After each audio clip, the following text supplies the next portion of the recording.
Hello and a warm welcome back to the channel of Motorbike Nonsense and Willy Washing. If you're a regular to the channel, you'll know last week I did a first ride on the Triumph Tiger 900, but the old one, because I accidentally booked the old one in. But lo and behold, I've got the all new 2024 model. It's not all new, but the engine is.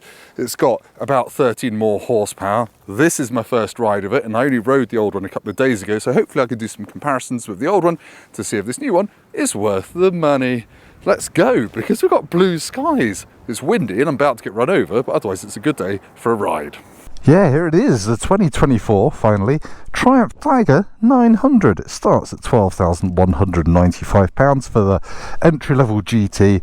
Then there's the GT Pro, this one, which is 14 grand thereabouts in this colour. And then there's the Rally Pro. So there are two road ones, one off-road one. They've simplified the range, but yeah, it's kind of much the same look as the one I had last week. The plastics around here are a slightly different shape and it flows into the beak a bit differently, but you could very easily mistake it for the old one. So it's a minor update, but the big update is the engine and the display. I whinged about the graphics on the old display. The rev counter was like the one on the Street Triple, where it's hard to actually see what revs you're doing. Now it's got the one from the Tiger 1200. And yes, it is much clearer, that display, in terms of seeing your revs and everything, but it's got the age-old problem that the Tiger 1200 has. So the animations just take too long to do anything. There's just I don't know, it all squishes up. It looks a bit, I don't really like it either. Sorry, Triumph. But anyway, I'm hard to please. Let's go and ride it with my indicator on. Yay! Now I am going to jump forward to some more interesting roads very quickly, but let's talk quickly about some of the other upgrades. Instant thing you notice is, well, it's just less vibey than the old one. I quite like the vibrations of the 900 T-Plane engine, but they've got rid of quite a lot of them through the seat and through the pegs. It's got rubber mounted handlebars now as well, and it's also got linked brakes in the road modes. Anyway, when you give it some front, you get a bit of back. You don't really notice it, and apparently they spent a lot of time tuning it to make it feel natural. And if you get the off-road one, the Rally, the off-road modes, obviously it disables all of that, so you can do dank skids through sand dunes pretending you're, I don't know, insert off-road racer man here, or lady. But yeah, the dash is actually a welcome addition. It's nice to have a more traditional looking rev counter, and it otherwise feels like much the same bike so far. But when we get to a country road and can extend the engine a bit more, we'll find out. I should point out the seat is actually noticeably different. It is more thickly padded, it is flatter. I've put it in the high seat setting, which is I think 840 millimeters off the ground. There's a lower setting which is 820, and it took me about 10 seconds to change it between those two heights. You've just got two metal bars that you have to change the slot on, which is very easy. I've also noticed that the grab handle for the screen is differenter. That is a bit more premium looking. The other one just had a metal bar which you weren't really sure if you were meant to grab or not.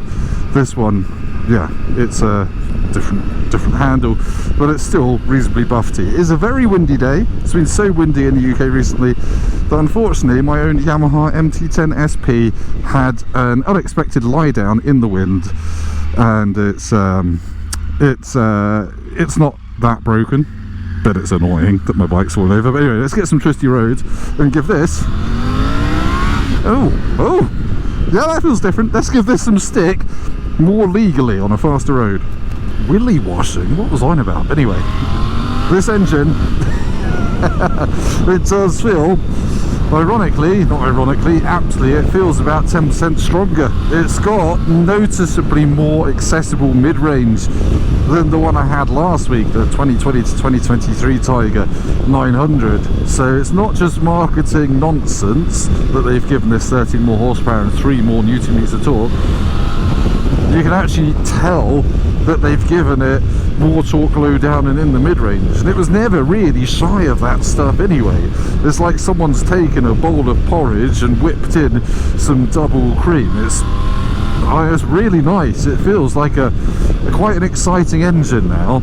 I thought when the Tiger 800 came out, I had a Daytona 675, and that Tiger 800 engine felt pretty flat, but this yeah, I think in second gear, if you bounced it off the suspension, you could easily pull wheelies on this without clutching up. But yeah, it's still got a nice deep bark. It still sounds really quite interesting. It's got some character to it. It just pulls noticeably harder. And I have to say, I've been riding this a few miles in between my last piece to camera and this one, but it does just feel smoother through the bars, pegs and seat as well. It feels a more cultured beast. The handling hasn't really changed. It still handles blooming brilliantly, tips in nice and quickly, and encourages you to ride it quite hard, probably too hard for the speed limit on the way out. And there I've just seen another new thing. When you brake really hard, it flashes the indicators. I don't like that personally, but if you're riding in a group on tour with some mates and you're having to suddenly anchor up, it's probably a good thing that it tells your mates. Maybe it should Bluetooth it to their headset or something as well. Quick shift is good. It does leave a little bit of a lag sometimes at lower revs, but this isn't my full review of this bike. It's just really my first impressions comparing it to the old one I had last week, and it's very favourable. I have to say, I can feel the differences in the seat, in the vibrations, in the engine, most noticeably, to be honest, in the engine. It's got more pep, and I think this bike is just going to be one of those great bikes for solo touring. 2 up, you probably do want the 1200, but this is fast enough for solo touring, handles really well, and the engine's a joy as well. Yeah, at 14 grand, it's a bit spicy for this one, but look, I've got heated grips as standard. This one's got heated seat and a heated pillion seat. I've got cruise control, all manner of riding modes that you can customize. I've just whacked it in sport as usual, although there's a rider one that you can customize, and I have to say it is actually a bit easier than the old one, he says, now not being able to do it, to change your preload on the fly and stuff like that. So yeah, brakes feel noticeably better as well. Still the Stylimi calipers, but they feel a lot sharper at the lever and actually do more, which is good. But well done, Triumph, you've made some tangible upgrades. But as I said, I'm going to do quite a few more miles on this bike before I give it back, and I'll report back with my full review soon. So yeah, thank you for watching, thank you for getting past the willy washing bit at the start, bit odd. And yeah, subscribe to the channel if you're new, because lots more bike reviews and things like that. A few tours this year as well on my MT10 SP, once I've slightly fixed it from falling over. And I'll see you next time.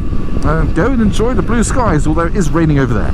So yeah, if you live over there, stay inside, probably look at YouPorn, YouGov, I meant YouGov, and over there, go outside and have a motorbike pleasure session. Oh, I've been done by someone with no number plate. Oh dear. Meow.